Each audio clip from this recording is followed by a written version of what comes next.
Oh, fractured shin. Oh, man. Missing eyeballs, snapped legs, and other MMA moves gone terribly wrong. Today we are breaking down and reacting to the brutal medical scenes and gnarly injuries from UFC. Let's dive right in. Look at this exchange. Boom! Rock'em Sock'em Robots. Has anybody ever played that game, Rock'em Sock'em Robots? Let me know in the comments. Look at this left hand by Wei Li. Getting like clobbered punches to the face or around the eyes. Obviously, the eyes are in our eye sockets and they're actually protected by the bones around that area. There's a lot of blood vessels. What ends up happening is as you get hit in those areas, the tissue swells and you get these really large hematomas. Inside low kick, right hand by Wei Li.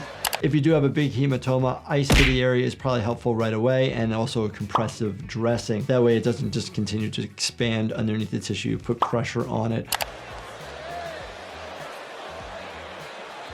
Her nose looks a little crooked, definitely has a lot of swelling around the right eye. Sometimes you can get a fracture of the infraorbital wall, and that'll cause a significant amount of swelling. If you sneeze or take big breaths, you increase the risk of getting subcutaneous air because that infraorbital wall is actually the superior wall. Oh my goodness, look at that left hook.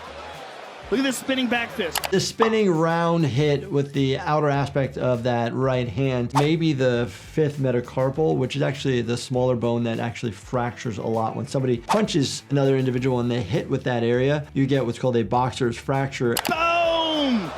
My goodness. Hitting on the side of the head actually is a scary part because you have your middle meningeal artery, really dangerous of bleeding, and it can cause an epidural hematoma, which could be life-threatening if you're not aware that it's going on. Ooh, where'd he get hit?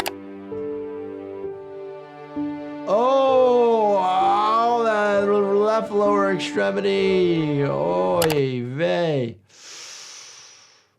Definitely has a lower tibial fracture, probably. Most likely the fibula broke as well. Structural support of the left lower extremity is useless now. This is probably a fracture that was pretty small and then just got exacerbated due to the activities that these guys do. Oh! There it is again! That left high kick! So a big kick to the side of the head. It was actually his shin that actually looks like it hit the side of the head. You worry about skull fractures, intracranial bleeding. And Bisping is opened up and in all sorts of trouble. That'll do it! Vitor, go forward! Oy. Hitting abdomen, ribs, increase the risk of having fractures, a pneumothorax and a hemothorax. Got to be really careful, and the referee needs to step in at this point because individual on the bottom is not defending themselves. Oh, a retinal detachment to his right eye due to the kick to the head. So the retina sits on the inside of your eye, not the whole thing on the inside, but majority of it. Not all of it. It's got all those specialized cells that when the light and the images come into our eye, it goes through the lens of our eye, and then it gets shown to the retina, and the cones and the rods allow it to make an image to then send it back to our brains. Look at this, baby boys. You know what I mean? You know what I'm saying? No, this guy just took out a prosthetic eyeball out of his eye socket, which is not a retinal detachment. Retinal detachment, the eye is still intact. Oh, fractured shin. Oh, man. Mid-shaft, you're hitting bone on bone. Typically, it's because these guys do so much hitting. Sometimes if there's a small defect due to a small minor fracture, then snaps all the way.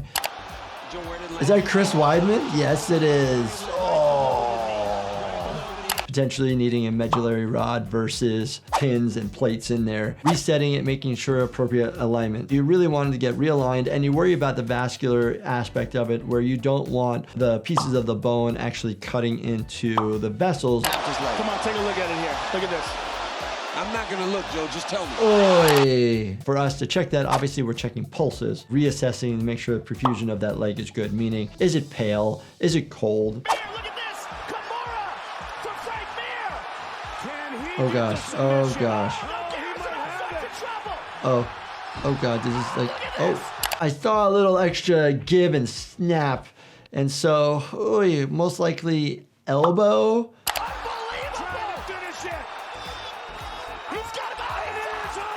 Snapped, oh, that is.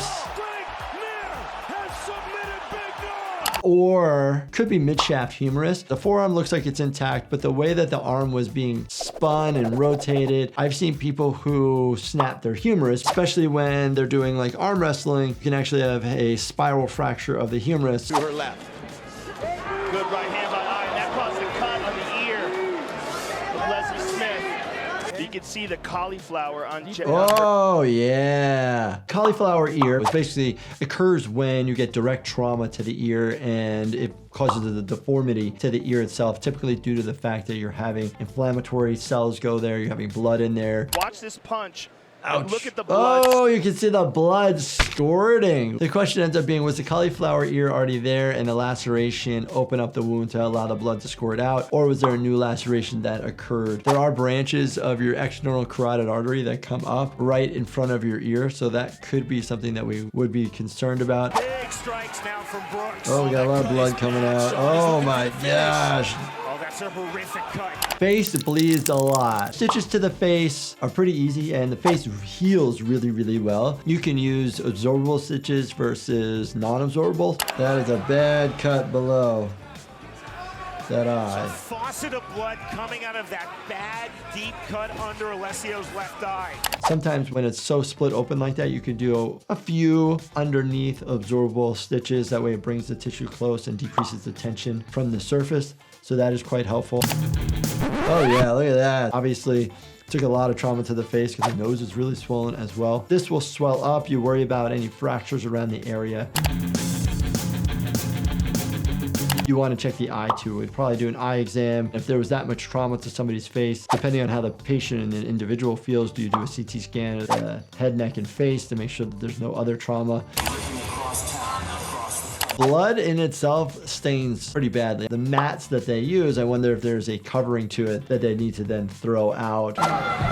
Oh no! Individual's awake, you can see the legs moving, but that was a loud noise to the head and face. Oi, look at that skull fracture. Holy cow. The frontal bone there, it does actually behave almost like a thinner bone because of the frontal sinus. The reason why you would actually do this, besides looking for the fracture right on the front, you want to make sure the fracture doesn't go into the brain, okay, into that cavity. That is a CT scan image that's then been reformatted for bony structure. So you're doing a CT scan, probably head, neck, and face because of the whiplash that you would get from this injury. If you guys enjoyed me reacting to these MMA, UFC type injuries, definitely let me know. They're actually fun for me because it is more on par of the exact things that I do in the emergency department. Also, I made fast acting health supplements with you in mind. No matter what the issue, I got you covered. Check out Life Happens. You take them only when you need them. Definitely check out this playlist right here. And as always, please make sure you subscribe,